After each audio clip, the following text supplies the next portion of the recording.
पेड़ पर पैसे, सभी ने पूछा। ब्लैकी भालू जानवरों को इसके बारे में बता रहा था। वे पेड़ों पर उगने वाले फूलों और फलों के बारे में जानते थे, लेकिन यह पहली बार था जब उन्होंने किसी को ऐसे पेड़ों का जिक्र करते सुना था जिन पर पैसे उगते थे। मुझे ब्लैकी की कही एक भी बात पर यकीन नहीं है। वह हमें बेवकूफ बनाने की कोशिश कर रहा है, जंपी मंकी ने कहा। अगर उसने हमसे पैसे लाने के लिए कहा होता, तो मुझे लगता कि वह हमें बेवकूफ बना रहा है। लेकिन वह हमें कुछ मदद के बदले में ऐसा पेड़ दे रहा है। आपको क्यों लगता है कि वह मजाक कर रहा है? डोरा ने पूछा। जंपी डोरा को जवाब नहीं दे सका।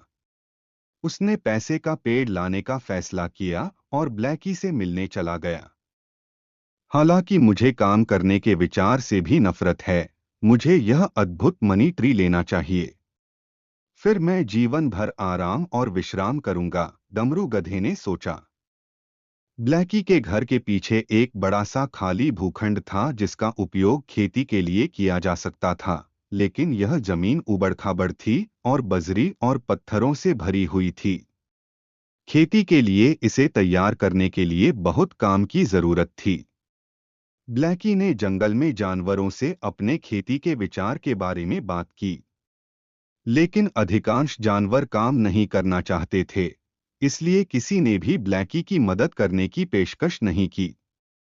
तभी उसे यह बढ़िया विचार आया कि सभी सहायकों को मनी ट्री भेंट किया जाए। बहुत जल्द ही ब्लैकी के दरवाजे पर जानवरों की लंबी कतार लग गई। ब्लैकी उन्हें देखकर उत्साहित था।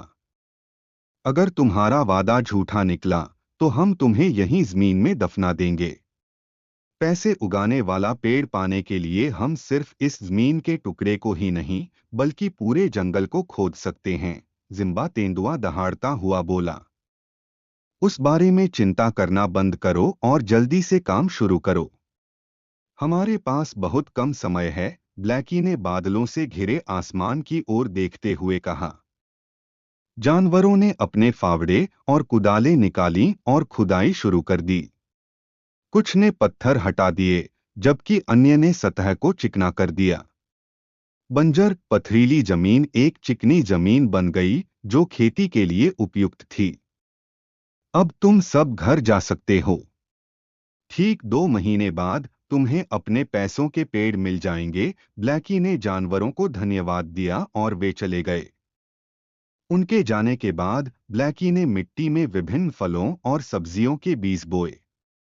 कुछ समय बाद बारिश शुरू हो गई। कुछ हफ्तों में पूरा खेत हरा भरा हो गया।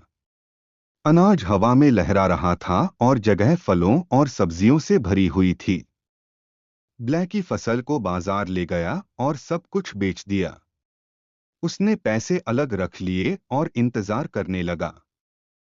2 महीने के अंत में जानवर उसके पास आए। ब्लैकी, हमारे पैसों के पेड़ कहाँ हैं? उन्होंने अधीरता से पूछा। 2 महीने के अंत में जानवर उसके पास आए।